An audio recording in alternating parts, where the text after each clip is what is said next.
What's going on there, YouTube? Welcome back to another comic book video. Okay, so we are going to continue our coverage over the X-Men. Now, real quick, guys, my voice is somewhat gone, so my voice may sound a tad bit different. And guys, I'm sorry, but hey, I have to keep making these videos because you guys love the X-Men coverage so much.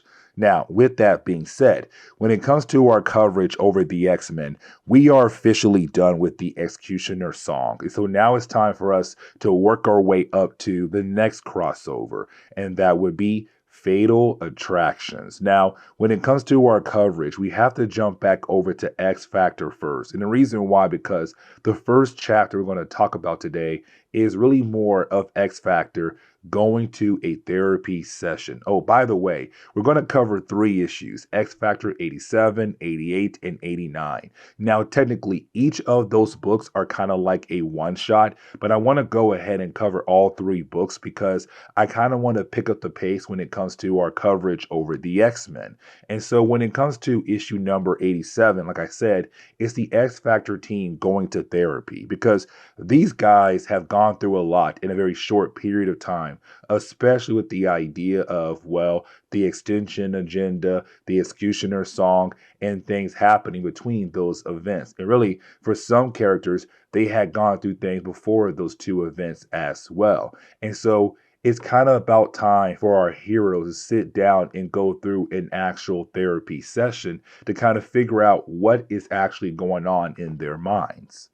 Now, the first character to kind of go through the actual therapy session would be Wolfbane. Now, for Wolfbane, she has gone through a lot in a very short period of time because remember, when it came to the extension agenda, she was actually kidnapped by Genosha and they turned her into a slave. Now, when she had actually went through the entire process of becoming a slave for that country alone, well, it kind of changed how her powers actually worked. You see, for Wolfbane, she was able to turn herself into, well, a wolf and then be able to turn back into a regular human. But now she's kind of stuck in this between phase where she's a girl form, but also a wolf at the same time, kind of like a werewolf, basically. But either way, ever since that happened to her, she kind of been acting a tad bit different. Like, for example, she's been very protective over the character Havoc. And so you have the therapist kind of trying to see what's going on in her mind. Now, we also do learn that she's been having some kind of weird dreams where every single time she watched a TV show, she kind of imagined herself being in that actual show. Now, for the therapist, we're not going to learn who it is until the end of this chapter, but he kind of realized that for Wolfbane, every single time she watches one of those movies and she has a dream about that movie or being part of that movie or TV show, it's really her trying to figure out who she is as a person, trying to get an idea of her own personality. Now, after he was able to work through that idea,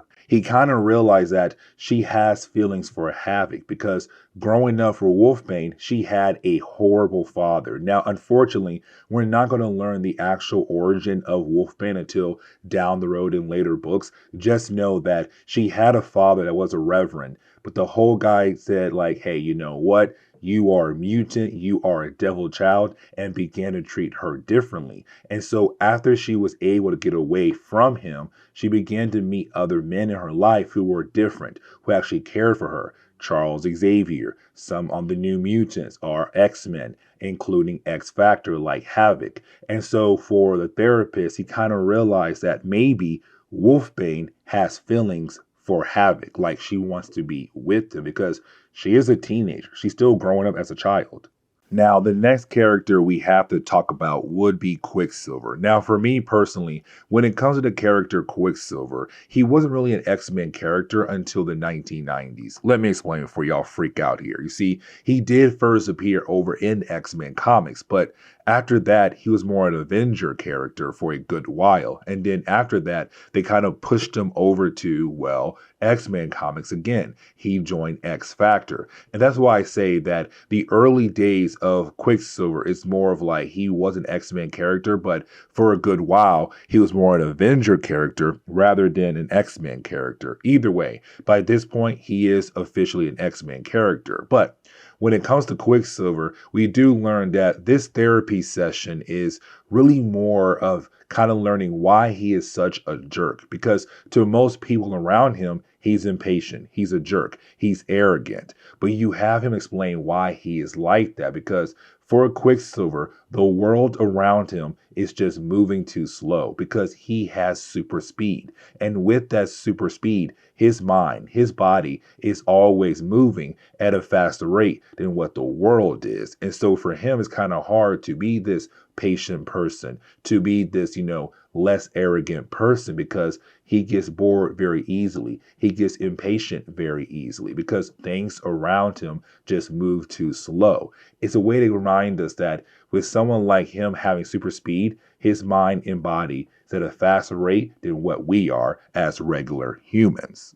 Now, the next character we have to talk about would be Polaris. Now, Polaris, for me personally, had gone through a lot when it came to X-Men comics around this time. Because remember, when it came to Polaris, her body was actually possessed by another character known as Malice. Now, for Malice, she was part of the Marauders who worked for Mr. Sinister. Now, we were not technically told completely why Malice was assigned the job to take over the body of Polaris, but she did. And so for a good while there, Polaris was a bad guy, but not really, because she was not in control of her own body. But then right after you have Polaris being able to regain control of her body, she had met a character known as Zaladane. Now, Zaladane kind of teased this idea that she was the long lost sister of Polaris, but that was never officially answered by Marvel Comics. And really, it's a character that has not been seen in a very long time in Marvel Comics. But either way, when it came to Polaris, she also gained secondary abilities like being able to grow in size and also super strength. Now, for Polaris, her main problem right now in this therapy session is the whole idea that she's kind of worried how other people look at her.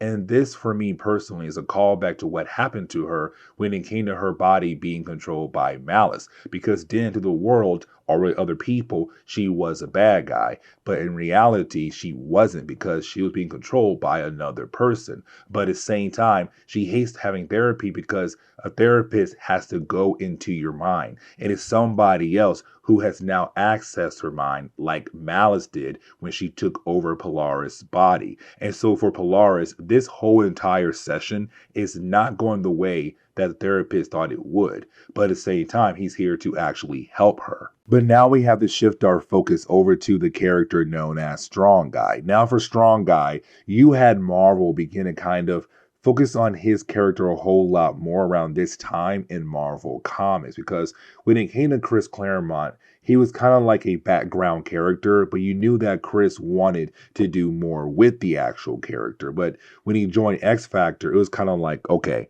let's push him forward. Let's go ahead and explain more of the origin of this actual character. Now, for Strong Guy, we do learn that he has a huge problem when it comes to his powers. Real quick, when it comes to Strong Guy, his powers are more kinetic, meaning that he is able to absorb kinetic energy. When he does, he becomes stronger. The problem is there is a limit to how much power he can absorb. And then sooner or later, he has to find a way to release that actual energy. But the reason why I'm bringing that up, because we have to go back to his childhood. You see, for Strong Guy, he was kind of labeled as a nerd. And the reason why, because he was able to, achieve greatness in the classroom when it came to his academics. But the problem was, though, he wanted to fit in. And so he thought the best way to do that was to, be a class clown. And so he was trying to be a smart guy, but also be a class clown. But the problem is, no matter what he did, he was never truly accepted. Now, there was a girl he had a crush on, but she did not really like him like that. She liked, his bullies. And so it got to the point where one day he was being bullied by all his bullies at once, and a school bus had hit him. And when a school bus had hit him, that was when his powers had officially manifested. And like I said, he absorbs kinetic energy. And so when that bus hit him, his body grew in so many different ways that it freaked out everyone there. Now, once you have Strong Guy over the years learn how to control his powers, we do learn that unfortunately, because of his powers, he is always in a constant pain. Like this man's whole entire body is just in pain no matter what, thanks to his abilities. But no one knows that because Strong Guy hides it. He tries his best to hide the idea that he's in pain because he does not want anybody else really worrying about him. Now, for Jamie Maddox, it's kind of different from everybody else. And what I mean by that is you kind of tell that for Peter David, he kind of knew what to do with this character, but he also knew that he did not need to actually carry out a whole 3 or 4 or 5 pages to explain what's going on in the mind of Jamie. You see, we do learn that the reason why he's the way he is because he has an actual fear of being alone because his whole entire life. And so for Jamie, it kind of makes sense because he is always making clones of himself. And those clones kind of help him be able to overcome that fear that he has when it comes to feeling like he may end up alone one day. And so with that right there, it's just Peter David saying, hey, listen, just real quick, here's Jamie, and let's go ahead and move on. Now, I want to move over to Valerie Cooper. And really, before we jump into Val Cooper, I forgot about Havoc. Now, for me, Havoc, this is really major for his character. And let me explain. So, for me personally, when it came to the X-Men, they were not really that popular in the 1960s, as we all know. They got canceled. Now, for me personally, when it comes to Havoc and Polaris, they were kind of brought in to hopefully change up the X-Men, to kind of bring some fans into the actual book. As we all know, it didn't work out. But for the character Havoc, when it came to giant size X-Men, him and the rest of the old X-Men were kind of pushed out. But for Havoc and Polaris, they were really pushed out to the point where they were kind of like background characters until the 1980s, the late 80s, where you had Chris Claremont begin to bring those characters back in, putting Havoc back on the X-Men. Now, with Havoc now being the leader of the X-Factor team is a huge change for the character because now he is a leader. But that goes into his fear, the whole idea that everyone is comparing him to his brother, Scott Summers, because he hates the idea that Scott is a perfect leader, and he's kind of wondering if he'll be able to live up to his brother's standards. But now getting over to Val Cooper, we learned that she was the one who had actually called in the therapist to kind of help out the team out after everything they'd gone through in a very short period of time. But for Val Cooper, it kind of shows that she does not really know her team because once you had the therapist begin to ask Val, like, hey, what do you think about each person on the team? She says complete opposite of every single person on the team. And so it kind of shows that no, she has no idea what her team is like or who they are. And she needs to if she wants to be the leader of the actual team. But either way, you didn't have Val walk out of the room. But as she leaves the actual office of the therapist, we do see that something happens to her. Like a bunch of tentacles appear out of nowhere. They grab her and pull her away. And so we're kind of left to wonder what in the world just happened to Val Cooper. Now, we do learn that who was the actual therapist for X Factor. It was Doc Samson, who's really well known more in Hulk comics, but it does make sense that he'll be the therapist for X Factor.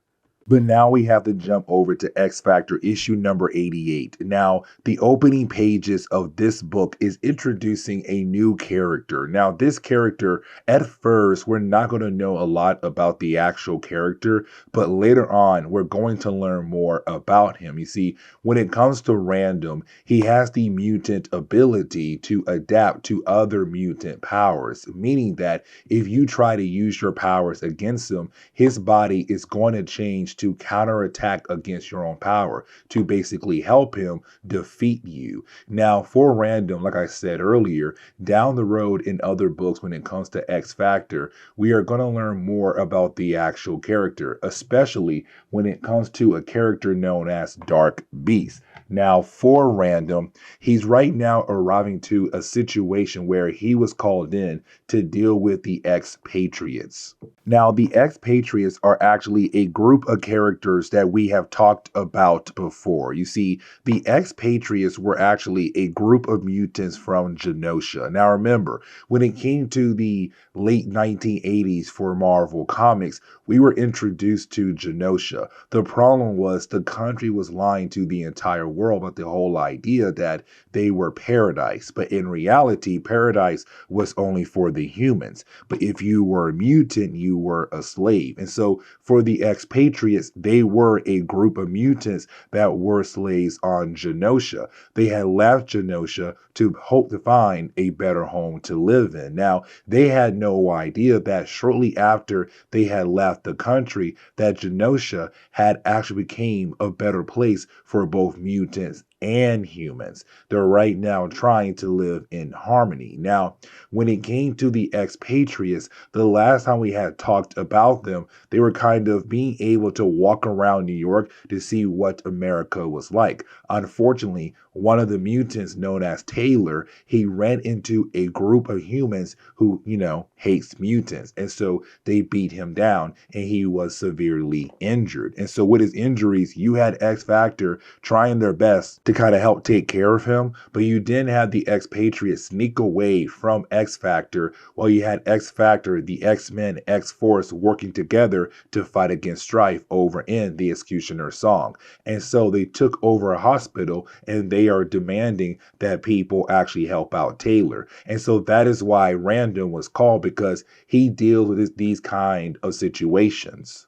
Now that leads into X Factor arriving at the situation. Now, by the time they get there, Random had already taken down the Expatriates because, like I said earlier, when it comes to his mutant powers, he is able to adapt to all kinds of situations when it comes to other mutant abilities. So for Random, when it comes to him fighting against X Factor, it's the same thing all over again. They try their best to use their different kinds of abilities to hopefully take him down. But the problem is that the dude is able to adapt to all kinds of situations when it comes to other mutant abilities. So he was able to take down X Factor just like that. Now, for Havoc, he did not really get involved because he realized what is happening here, that his team and also the Expatriates are not really able to take them down. He said, hey, listen, I had this card, and this card contains a lot of money, government money. You are able to take this card and have a shopping spree if you just walk away. And just like that, there goes Random. And so now for Havoc and his team, they can move on to now deal with the Expatriates. Because, like I said, the Expatriates came from Genosha. They have no idea that shortly after they had left, the whole event of the extinction agenda went down. And so Genosha is no longer a country where if you're a mutant, you're a slave. It's now that mutants and humans are supposedly trying to live in harmony. And so for Havoc, he's all like, listen, I want to take you guys back home to show you guys that technically Genosha is actually a better place. And so now X Factor is going to escort the Expatriates back home to Genosha to supposedly prove a point that Genosha is a better place. Now, for Peter David, he's also reminding us that, well, when it comes to the character Wolfbane, we have to remember that she's trying to find her identity, her own personality, but also she's trying to find love. And so earlier on in Kane and Peter David's run, we saw her flirting a lot with, well, Havoc. But now she began to flirt with other guys on the actual team like Jamie Maddox. And so we're kind of left to wonder where this could possibly go for her character. Now, the ending of this second chapter of today's video, we jump over to Genosha to kind of get the idea that they're trying to supposedly make this a better country, both mutants and also for humans as well. And so we actually pick up with the new president of Genosha, but we also see her having a meeting with another president from a different country known as Asnia. Now, I really thought at first that this other president from Asnia was going to be really important. And the reason why, because he does express the idea that he truly hates mutants, but I looked him up. He only appears in 2 books. This one and the next chapter that we are going to cover when it comes to X Factor. Now, we also see her introducing 2 other characters who are going to be somewhat important when it comes to repairing Genosha. That will be Moore Taggart and also Sasha Ryan. And Sasha Ryan is a new director of genetics when it comes to Genosha. But yes, these 2 characters are going to be very important when it comes to repairing Genosha and making it a better country now. Now, the backup story in this chapter is really more focusing on Quicksilver. And really, honestly, it does take place right before you had X Factor fighting against Random because Quicksilver was not there. And the reason why, because him and Val Cooper, they had a meeting. When it came to Quicksilver, he wanted to have a small vacation away from the actual team because apparently him and Crystal, the princess of the Inhumans, are trying to repair their relationship because in the early days of Marvel Comics, those 2 characters were actually married and then they got a divorce, or not really divorced, more kind of like just being separated, but they're trying to repair their actual relationship. And so you have Val Cooper go ahead and say, yes, you may leave to go on this vacation. Now, let's not forget, at the end of the last chapter, we saw something happen to her where she was pulled away by a bunch of tentacles. And so we're kind of left to wonder, is this Val Cooper or somebody pretending to be her, or possibly she's being controlled? Either way, she does approve Quicksilver's vacation time. And so you do have Quicksilver just go ahead and use his powers to pick up Crystal, and they go over to a cabin in the middle of the woods to have some alone time. And for Crystal, it kind of seems like Quicksilver is doing all the right moves he needs to do to hopefully repair their actual relationship, where we might see the 2 characters finally getting back together. But while you have Quicksilver and Crystal being able to spend some time with one another, we see a random old man in town apparently figuring out that Quicksilver and Crystal are apparently in the city, but really their main target is Quicksilver. And so now it's time for us to jump into X Factor issue number 89. Now, when we do, we actually pick up with the idea of Sasha Ryan working with somebody who's locked away behind some big metal doors. So now we know the new genetic person in charge on Genosha is also up to something. The question is right now, what is she actually up to? But now we have to jump over to X Factor. Now, this is X Factor and the Ex-Patriots both arriving to Genosha, where you actually do have the president of Genosha being there as well to greet them. Also, the other president is there as well to continue to spread his hatred. And really, after he walks away, this is his last time we are actually going to see him in, well, Marvel Comics. Either way, you do have the Ex-Patriots kind of trying to see if Genosha had truly changed. Now, you can tell people that you have changed, but it's actually your actions that kind of show, have you actually changed? Has the country actually got better? And so for the new president, that's her goal. Her goal is to show that, yes, she was able to come in and begin the change in the actual country to make it a better place for both mutants and also the human race. Now, for Peter David, he had this ongoing joke going on in his books when it came to the Chalker family. Let me explain. So the first Chalker we met was Vic Chalker. Now, Vic Chalker, he hated mutants a lot, and he wanted to kill off the entire mutant race. The problem with Vic was that he thought he had a good idea when it came to one of his projects. Unfortunately, that project got him killed. Now, when it came to Vic, his cousin Mick Chalker got involved and wanted to pick up where his cousin had left off at. The problem for Mick was that he had replaced his hands with blades. And well, those blades had an accident cut his own head off. And so he also died as well. But now we pick up with Dick Chalker. Now, Dick Chalker is actually the brother to Vic Chalker, the first guy, but the cousin to Mick Chalker. Now, for Dick, he's actually a mutant, better known as Carnivore.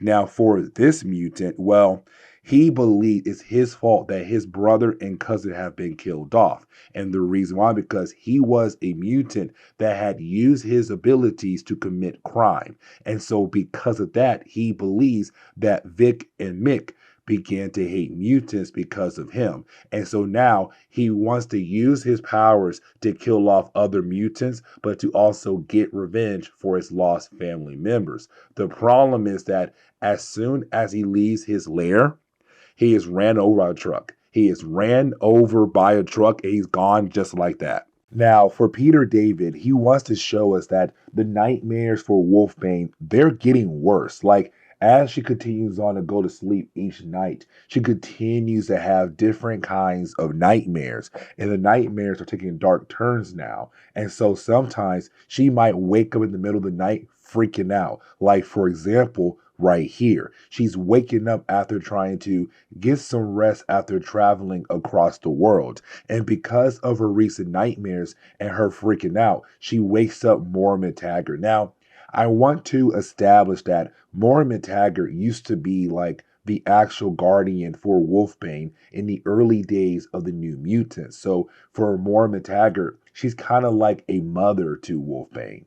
Now, for Peter David, he also want to show us that the character Strong Guy is beginning to build a relationship with one of the members of the Ex-Patriots, and that would be Joe Beth, because you have Joe Beth actually take Strong Guy over to her grandma's house. So we are beginning to see these two characters build up a nice relationship with one another. Now, I want to jump back over to Havoc and also Prodigy. Now, Prodigy is actually the leader of the Ex-Patriots, but I also want to focus on the president of Genosha as well, because, like I said earlier, she's trying to show that Genosha has gotten better. It's getting better. But the problem is you still have some mutants right there who kind of feel like they're slaves. And so for Prodigy, her words are just words. Like, yes, she has done some things. She has did some action to kind of show that she's trying to make things better for the entire nation. But the problem is she has to continue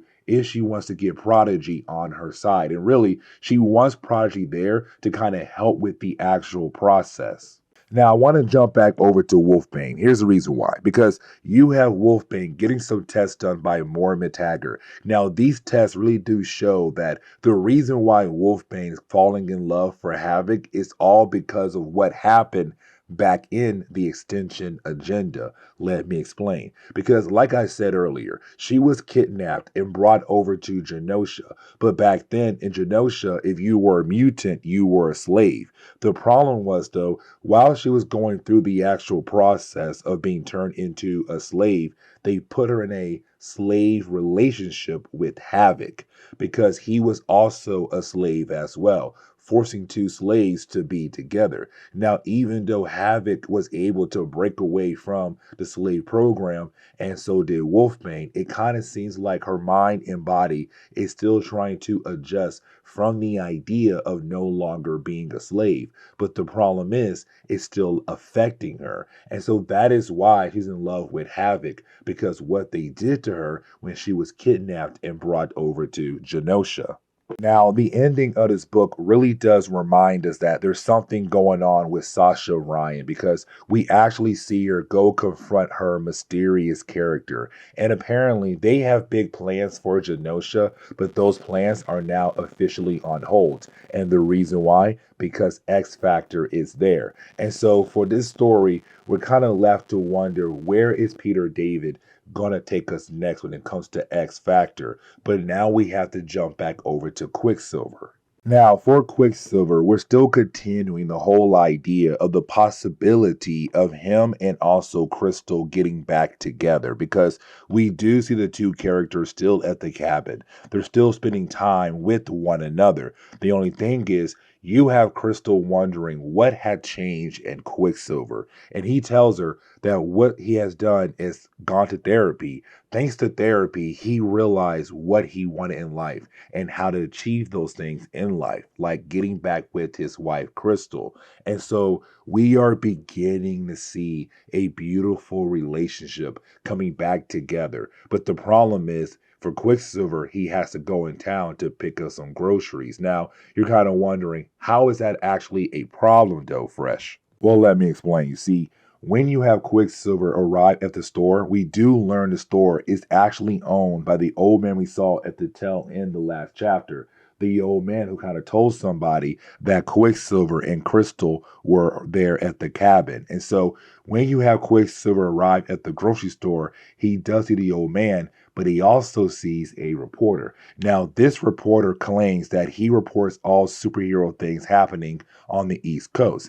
And apparently, he got some photos of Crystal with another man. Now, in reality, for Quicksilver, he knows the photos are actually fake. But at the same time, the whole idea of her maybe having another man while they were separated is now in his mind. The seed has been planted. And these two guys, they wanted that to happen. And so when you have Quicksilver go back to the cabin, he asked her, like, hey, did you see anybody else when we were separated? And she says no. But the problem is, though, he has that doubt in his mind now, and she can tell that he does not believe her. And this is where we are going to end today's comic book video. So please leave me a like down below and subscribe. But guys, see y'all next time. Later.